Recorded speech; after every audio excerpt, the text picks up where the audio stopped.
to show you a quick-ish video about how I sand my jobs. Yeah, I used to do it with a pole sander. Yay, that's so much fun. Not. So I decided to take a try. As you can see that light there, right there at the bottom. That is an electric sander with a 3D light around it. And it works really good. I mean, you can see more imperfections than you can with a headlamp like you've seen in all my other videos.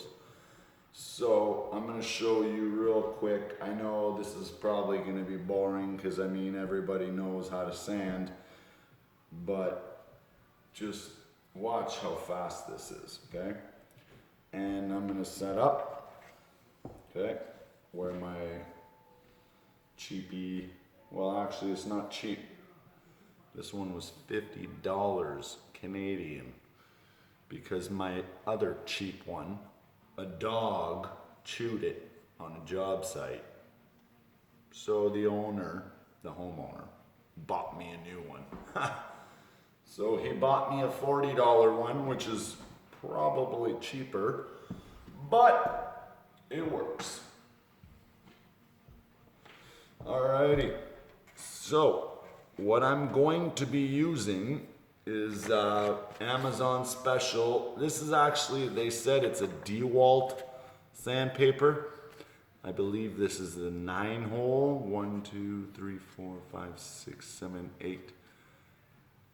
1, 2, 3, 4, 5, 6, 7, 8. Yeah, 8-hole. So that means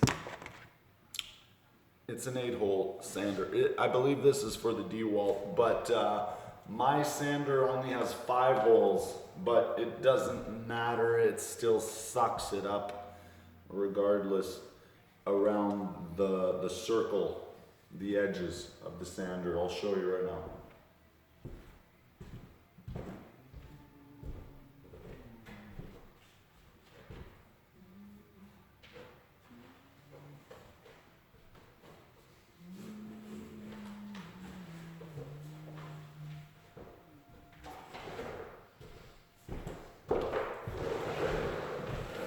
Okay, maybe I'll just turn this off for now there.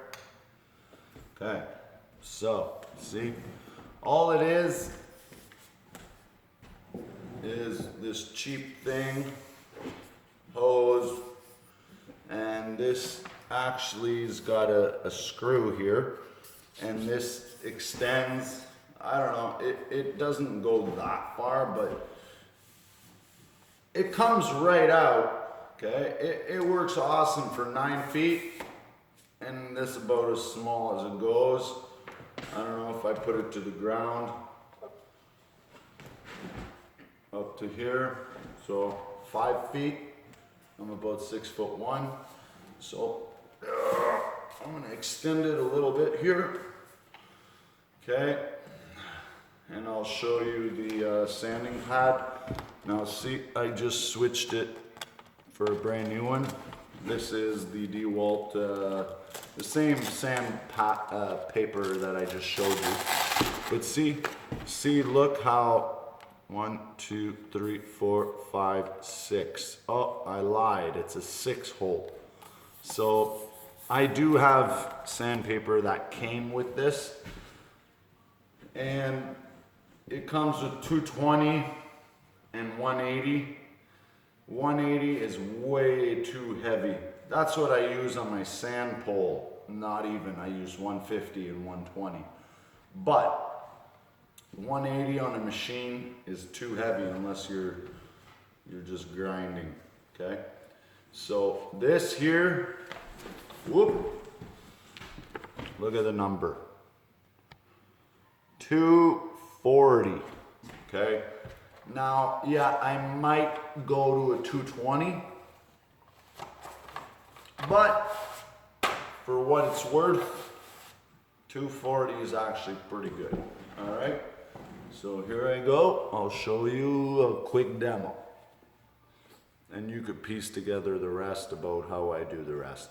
But I just sand all the centers of everything. Even the angles, I sand the edges of the angles with the power sander. And then I use the pole sander to get right in the corner. All right. And this is the best part. Look, see this sander? It's got a built-in vacuum. So this here, when the motor turns on, it turns on this propeller and it blows all the dust through the handle, through the tube, and into my backpack here. So when I turn it on, okay, so what I do is I just turn the trigger.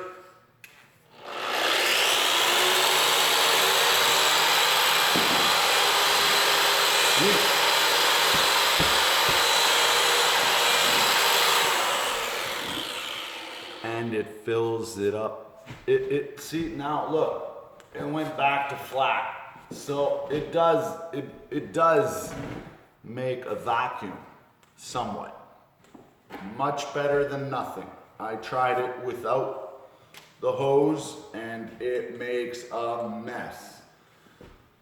If you look at the floor of the job after I'm done sanding, I swear to God it would look like I had a vacuum. So thank you, Amazon. All right, so I'll show you real quick.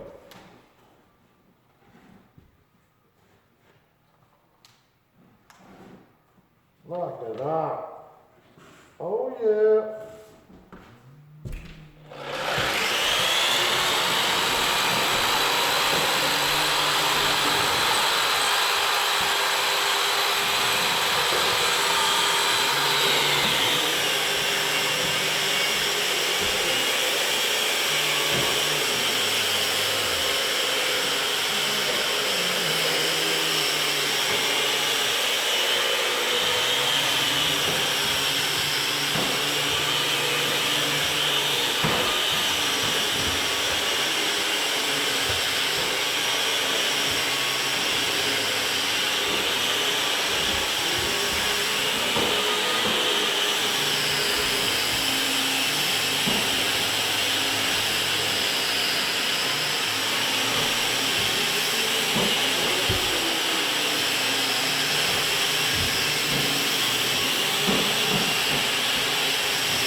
Okay, so first step is I always sand my angles, okay? And the reason why I sand my angles first, because when I sand with the pole sander, I always do the screws first. The reason why is because you end up hitting your flats on each side.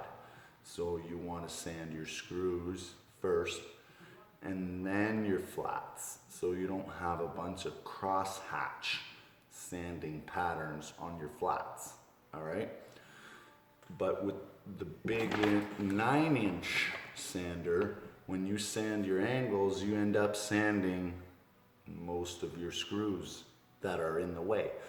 So you don't want to sand your screws first, because then when you sand your angles, you end up sanding your screws even more. So that's a no-no, because then you might have to coat them again.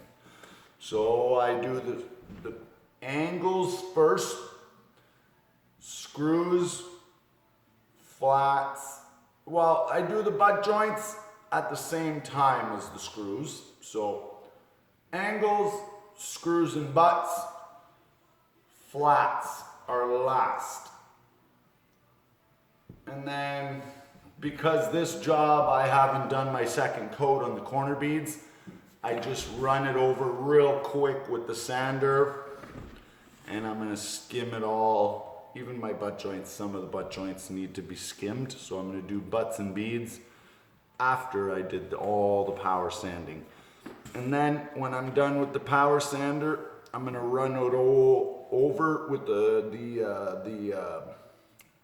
pole sander and just touch up whatever I skimmed.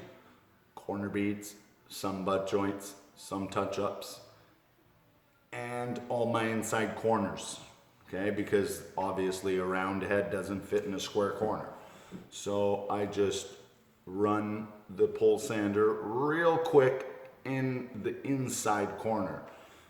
I wish I had one of those corner sponge sanders, pole sander thing, but they wear out too fast and they're too expensive, so I'll just do one side at a time. Who cares if it leaves a black line? I'm not the one painting it. Have a good day, guys. Thanks.